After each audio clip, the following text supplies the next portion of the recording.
여러분, 봉준호 감독의 영화 기생충에 보면 명대사가 있어요. 명대사 뭡니까? 아들아, 너는 계획이 다 있구나. 아들아, 너는 계획이 다 있구나. 이게 명대사 중에 하나라고 생각합니다. 여러분, 이 대사는 영화의 주인공인 기택곡 송강호 배우가 아들 기호 최우식 배우에게 예상치 못한 사기의 계획을 듣고 감탄하면서 하는 말입니다. 여러분, 오늘 우리의 삶에도 계획은 필요합니다. 어떻게 살아가야 할지 우리 인생 계획 세우는 것은 꼭 필요한 일이라고 하겠습니다. 여러분, 이 영화의 이 명대사, 아들아 너는 계획이 다 있구나 라는 대사가 나올 때 우리는 저 기후의 계획대로 완벽하게 사기가 성공하겠구나 라고 생각했습니다.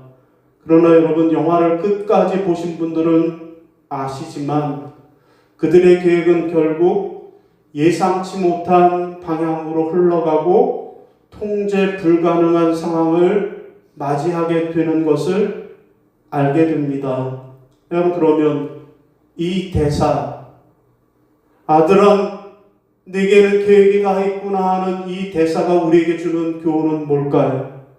그것은요, 우리가 계획을 세우지만 때때로 그 계획대로 되지 않을 때가 있다라는 것입니다. 그럴 때는 하나님의 계획을 따라야 한다라는 것입니다. 인생이 내 마음대로 내 계획대로 되지 않을 때에는 하나님의 계획이 따로 있으시구나. 하나님의 계획을 따라야만 할 것입니다. 여러분, 오늘 설교의 제목은 하나님의 신비한 비밀, 구원 계획입니다. 한번 따라해 볼까요? 하나님의 신비한 비밀, 하나님의 신비한 비밀, 구원 계획. 여러분, 사도 바울은 오랫동안 기도하는 제목이 있었는데 그것은 자기 동족 유대인의 구원이었습니다. 사도 바울이 말하기를 내가 고륙 친척을 구원하기 위해서는 자기가 죽어도 좋겠다라고, 지옥에 들어가는 한이 있더라도 내 동족 유대인들이 구원받았으면 좋겠다라고 고백할 정도였습니다. 여러분, 바울은 다메섹 도상에서 부활하신 예수님을 만난 후에 이분이 메시아구나, 예수를 구주로 영접하고 구원을 받았습니다. 그런데 그 순간에 바울의 머릿속에 떠나지 않는 생각이 하나 있었습니다. 그것은 나는 예수님을 만나서 그래서 나는 구원을 받았는데 그러면 내 동족들은 어떻게 되는 것일까? 그들은 예수 그리스도를 거부하고 예수를 십자가에 못 박아 버렸는데 그들은 멸망당하는 것이 아닌가? 라는 고민이 생겼습니다. 그래서 바울은 이 문제를 놓고 동족 유대인들의 구원을 놓고 기도하다가 하나님의 계획을 깨달아 알았습니다. 바울이 깨달아 알게 된 하나님의 신비한 비밀, 구원 계획은 바로 이것입니다. 먼저 유대인들이 복음을 듣고도 복음을 거부합니다. 그랬더니 그 복음이 어디로 가요? 이방인에게로 간다라는 거예요. 그런데 이방인들이 그 복음을 믿어요. 그래서 구원을 받아요. 이 모습을 지켜보던 유대인들이 시기하고 질투가 나게 했다라는 거예요. 그래서 복음이 거꾸로 어떻게 되는 거예요? 이방인에게서 유대인에게로 들어가게 되고, 그래서 온 인류가 구원받게 되는 것, 이게 하나님의 신비한 비밀이요 하나님의 구원 계획이라는 말씀입니다. 여러분, 정리하면 복음이 먼저는 이방인에게 전파가 되고 그 이방인에게 전파된 복음이 다시 돌고 돌아서 유대인에게까지 들어가게 되면, 그러면 그때 온 인류의 구원이라고 하는 하나님의 신비로운 비밀이 이루어지게 된다라는 말씀입니다. 여러분, 그러면 오늘 우리는 이 말씀을 통해서 우리가 온 인류의 구원이라고 하는 하나님의 신비로운 비밀, 하나님의 구원 계획을 이루어 드리려면 어떻게 해야 할까요? 여러분, 첫 번째로는 복음을 전파해야 하겠습니다. 따라하십니다. 복음을 전파해야 합니다. 복음을 전파해야 합니다. 예, 28절 상반절입니다. 시작. 복음으로 하면 그들이 너희로 말미암아 원수된 자요. 아멘. 여러분, 무슨 말씀입니까?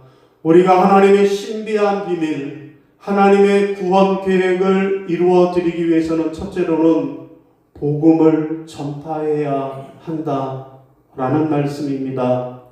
여러분, 오늘 본문 25절에 보면 하나님의 구원 계획을 보고 바울은 신비라고 표현하고 있습니다. 같이 읽어볼까요? 시작. 형제들아, 너희가 스스로 지혜에 없다 하면서 이 신비를 너희가 모르기를 내가 원하지 아니하노니, 이 신비는 이방인의 충만한 수가 들어오기까지 이스라엘의 더러는 우둔하게 된 것이라. 아멘. 여러분, 그러니까 사도 바울은 로마 교인들을 향해서 너희가 이 하나님의 신비를 모르기를 원치 않는다 라고 합니다. 여러분, 로마서는 사도 바울이 쓴 편지인데 누구에게 쓴 편지인가 하면 로마인들에게, 로마 교인들에게 보내는 편지입니다. 로마에 살고 있는 이방인들을 위해서, 이방인들을 구원하기 위해서 쓴 편지가 로마서예요. 그러니까 이방인 교회들이 유대인의 구원 문제를 놓고 기도해야 한다라는 말입니다. 여러분, 하나님께서는 여러분들을 구원해 주셨는데, 근데 여러분을 통해서 다시 유대인들에게, 또 여러분들을 통해서 여러분의 주변의 다른 민족들에게 복음이 전파되어야 한다라고 말씀하는 것입니다.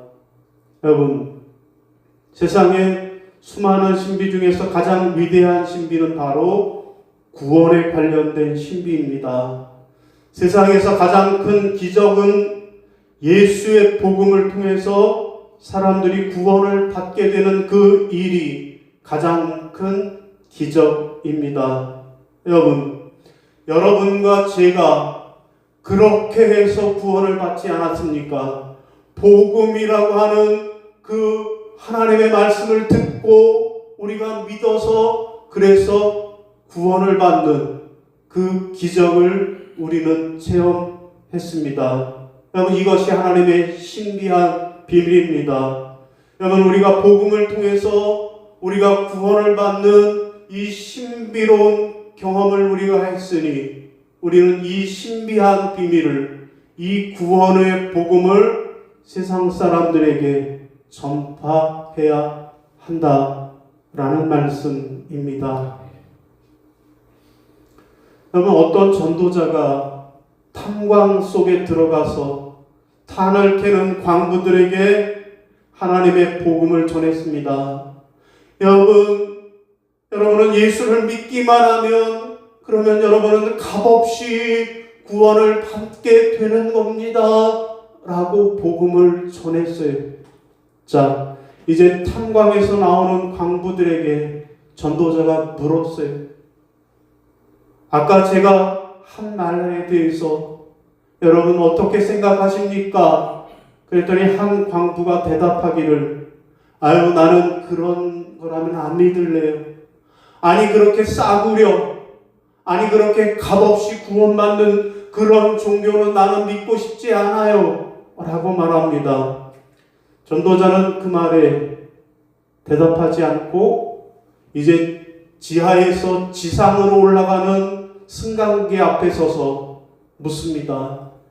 자, 이제 작업을 마쳤으니 이 탄광을 나가려면 어떻게 해야 합니까? 광부가 말합니다. 그거야 이 승강기를 타고 올라가면 그만이지요. 그래요. 그러면 위까지 올라가는데 한참 걸립니까? 아니요. 3분밖에 걸리지 않습니다. 그래요. 그러면 나는 애를 쓸 필요가 없네요. 맞습니다. 당신은 그냥 아무것도 하지 말고 승강기에 타고 가만히 있으면 됩니다. 그러나 처음에 이 탄광을 파고 이만한 승강기 장치를 한 사람은 힘도 많이 들었고 돈도 많이 들었겠네요. 그거야 그렇지요. 이 지하에서 저 지상까지 500m를 올라가야 하는데 주인은 수많은 돈을 쓴 것은 말할 필요가 없지요. 전도자가 말합니다. 네, 옳은 말씀입니다. 바로 그겁니다. 하나님의 말씀에 그 아들을 믿는 자는 영생을 얻는다고 말씀했는데 당신은 너무 싸다고 말했습니다. 그러나 그 멸망과 사망의 불에서 당신들을 구원해내시는 하나님은 당신의 독생자 아들 예수를 죽기까지 희생하셨으니 막대한 비용을 지불하신 것입니다. 본문은 이스라엘의 넘어짐이 다른 민족에게 구원의 기회가 되었다 말씀합니다. 여러분 그렇습니다. 구원은 어느 민족에게 독점된 것이 아닙니다. 유대인만 구원받는 게 아니에요. 구원의 문은 누구에게나 다 열려 있는 것입니다. 여러분 그러면 우리가 하나님의 구원받은 백성이 되는 그 비밀, 그것은 무엇입니까? 오직 하나, 예수 그리스도를 구주로 믿고 영접하기만 하면 우리는 구원받은 백성이 되는 것입니다. 여러분 그러므로 오늘 우리가 해야 할 일은 무엇입니까? 열심히 복음을 전해야만 하는 것입니다. 내가 예수 믿고 구원받았는데 나만 예수 믿고 구원받은 것에 만족할 것이 아니라 아직도 예수를 알지 못하고 구원받지 못한 사람들에게 주의 복음을 전파하는 일, 이것이 우리가 해야 할 마땅한 일입니다. 자, 두 번째로 우리가 하나님의 신비한 비밀, 하나님의 구원 계획을 이루어드리기 위해서 해야 할 일은 무엇입니까? 둘째로는 서로 사랑해야 하겠습니다. 따라하겠습니다. 서로 사랑해야 합니다. 서로 사랑해야 합니다. 28절 하반절 시작. 택하심으로 하면 조상들로 말미암아 사랑을 입은 자라. 아멘. 여러분 우리가 하나님의 그 신비한 비밀, 하나님의 온 인류 구원이라고 하는 그 구원 계획을 이루어 드리려면 첫 번째로는 복음을 전파해야 하고요. 두 번째로는 서로 사랑해야 한다라는 말씀입니다. 여러분 하나님이 세상을 창조하실 때, 인간을 이 땅에 창조하실 때 어떤 존재로 창조하셨나요? 첫째, 위로는 하나님을 예배하는 존재, 예배자로 창조하셨어요. 하나님이 우리를 창조하신 목적은 하나님을 예배하라고 예배자로 만드셨다는 거예요. 두 번째는요, 옆으로는 다른 사람들과 서로 사랑하는 존재로 창조하셨습니다. 동반자로 창조하셨다라는 거예요. 여러분 하나님이 우리 인간을 만드실 때 위로는 하나님을 예배하면서 살아가라고, 옆으로는 인간들끼리 서로 사랑하며 살아가라고 만드셨다라는 것입니다. 그렇습니다, 여러분. 하나님이 사람을 창조하신 사람의 본래 모습, 그 근본적인 모습은 바로 동반자입니다.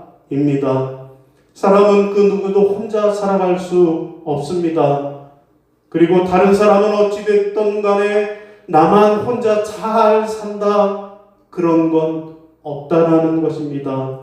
그러므로 우리는 서로 사랑해야 합니다. 내 곁에 있는 사람, 내 이웃들을 하나님께서 서로 사랑하라고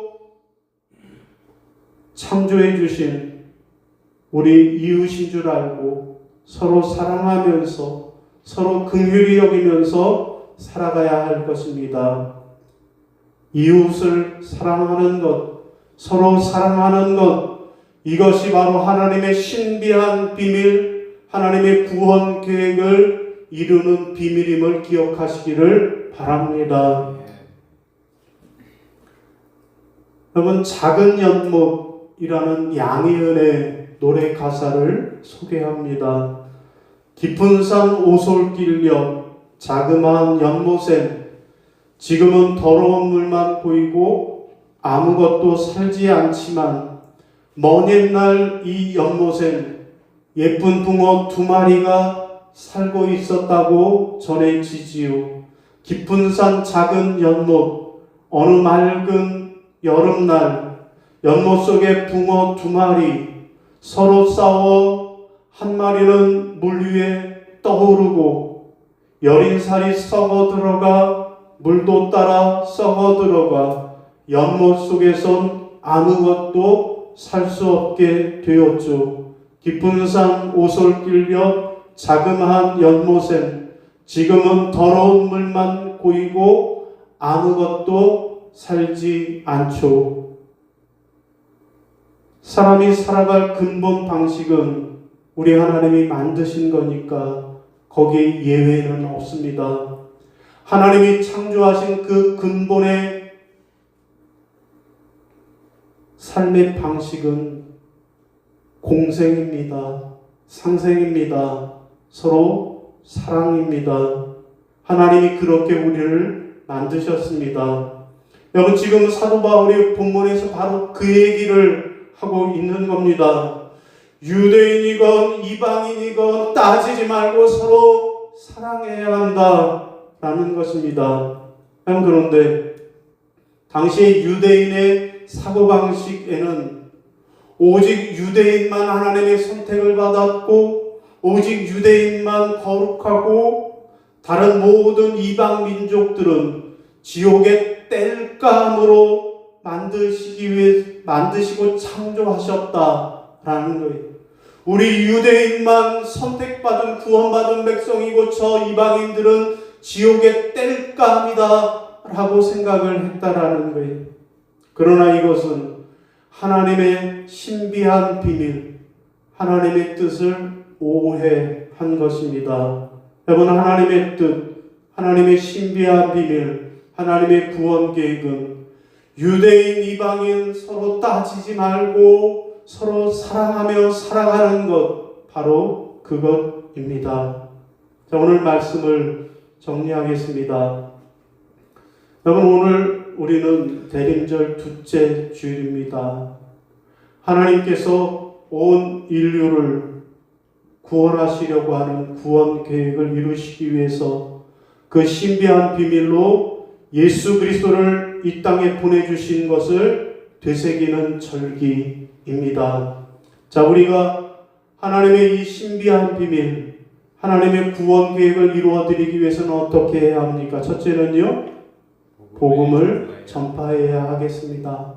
나 혼자 예수 믿고 구원받은 것에 만족하면 안 되고 아직도 복음을 알지 못하고 구원받지 못한 이웃들에게 복음을 전해야 하겠습니다. 둘째는요, 서로 사랑해야 합니다. 하나님이 우리를 창조하시기를 위로는 하나님 앞에 예배하는 자로, 옆으로는 서로 사랑하는 동반자로 창조하셨기에 우리는 서로 사랑하며 살아야 하겠습니다. 바라기는 여러분 모두가 복음을 전파하는 일과 서로 사랑하는 일에 애쓰고 힘쓰셔서 하나님의 온 인류 구원이라고 하는 놀라운 신비를, 그 비밀을 이루어 드리는 저와 여러분이 다 되시기를 주님의 이름으로 축원합니다. 아멘. 예, 우리 결단 찬송 예수 그 이름 함께